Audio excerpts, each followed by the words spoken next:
Wagwan family, blessings from Iman, blessings from a beautifully peaceful Mother Nature, blessings from ancestry. We give thanks for another day of liberty each time. So today would have been the 136th Earth Strong of Marcus Mosiah Garvey, aka Black Moses, because he led his people to freedom. Now I can go on about how great he was because he was one of the greatest people to ever live and did so much for the black race themselves.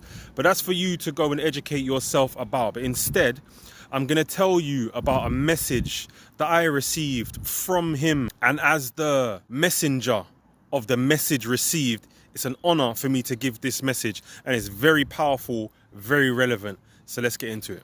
So first and foremost, I want to give thanks for the present moment. Right, so the scene starts with me in a marketplace, but this marketplace was the size of Westfield. It was massive. There was people selling food, services, barbers, clothes, trainers, beauticians, stuff for your skin, stuff for your hair.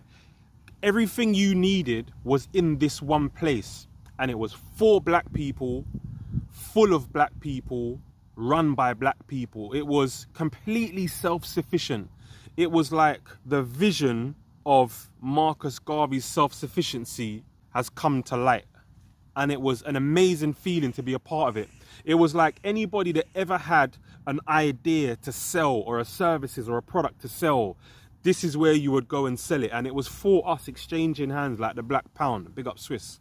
It was a mix between business and carnival. It was so wavy. And I'm with a man, and I do not know for the rest of this vision who this man was.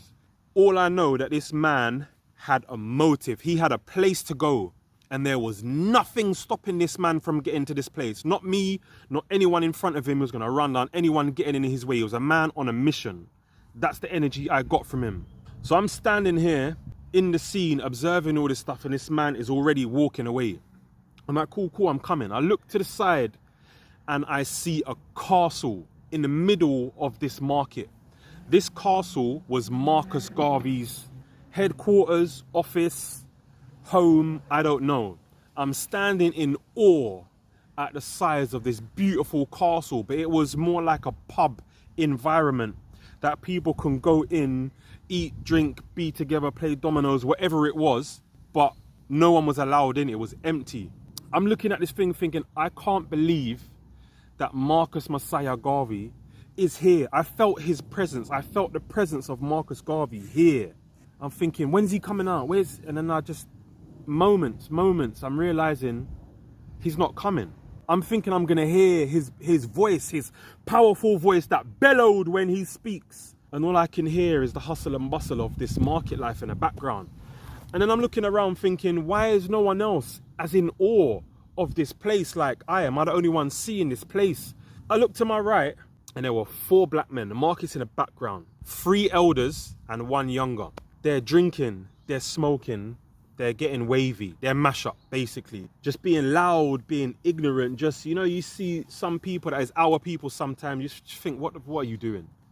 And then they're looking at something. I'm looking over here and then I see 4 black girls on each other, whining and grinding, and I mean proper grinding.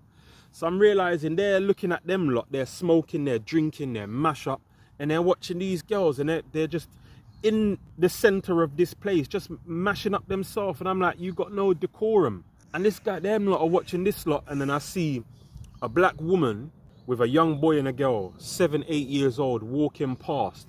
And she's pulling the girl's hand. Come on, don't look, just go. She was so embarrassed. And she didn't want her children to see these girls gyrating and pushing up their nani themselves on each other. It was like they had been induced by low frequency forces and energies. And I'm looking at them, I'm thinking, raw. Immediately something spoke to my heart, and it said, this is why Marcus Garvey is not speaking to us right now, because he's disappointed of certain people from our culture. To have the man them fucked up on the roadside and the gal them just having no respect for themselves, just whining, gyrating like it's funny. Just in the middle of a place, such a public place. He's disappointed that the black people will disrespect themselves as such. The quote of Marcus Garvey's come to mind. It says, wear your race like a badge of honor. But he was disappointed in these people. So he didn't even come out. And I felt like I lost a moment. Now I looked over and the guy that I was meant to be following, this guy is nearly gone from eyesight. So boom, I'm going to run to him. As I'm now jogging to kind of keep up with him, he's just going through the market, left, right, past the butchers, past the fish shop, past the Rastaman shop, past the sound system place, past... I'm looking at all of these things thinking, oh my days, I want to be in these shops, speaking to these people, but I'm on this guy's vibe and I cannot stop. I cannot stop to witness all of this stuff because something is waiting for us. We've had our time to look at this stuff. If you missed it, you missed it. But we have a mission to attend to. So I'm walking, and then I walk past a food store which has 2 young black girls sitting outside of it eating. The food smell, boom, remember, I said it's like carnival. Now, he's already gone and I'm catching up. And then the girl dropped something from over the counter. And as I'm walking past, I pick it up, give it to her. And I went to take some steps. And I thought, she never said thank you. So I turned back. Like, all right, cool, whatever. And I went to walk on. And as I look back, I see the look in her face look so disappointed in herself. Because she had a stush face before. I picked something up, I helped her.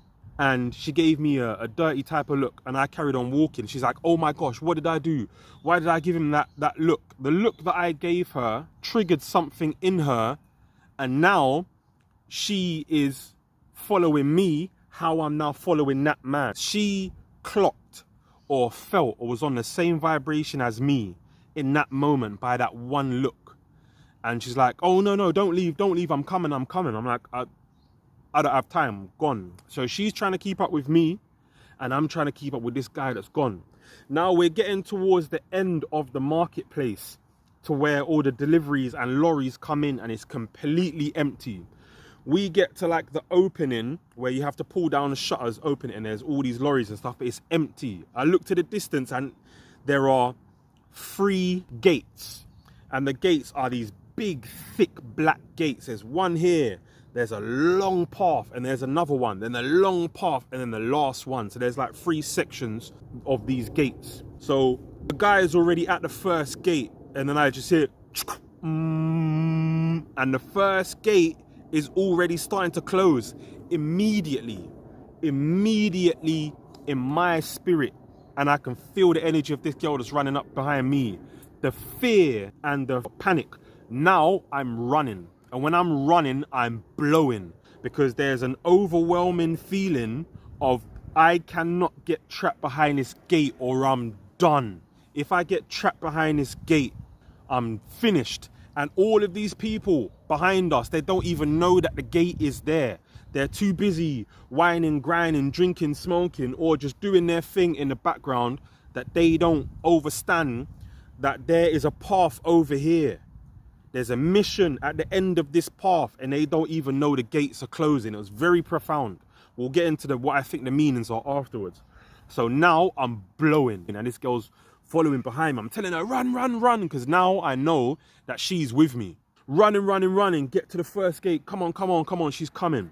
It's a far distance between the gates. So I'm running to the next one and this one's already halfway closed. So I'm not running straight. I'm running to the corner where the gate is closing too. Running. I get past the gate and then she just about gets past this second gate. Now I turn round and the third gate is like this much away from closing.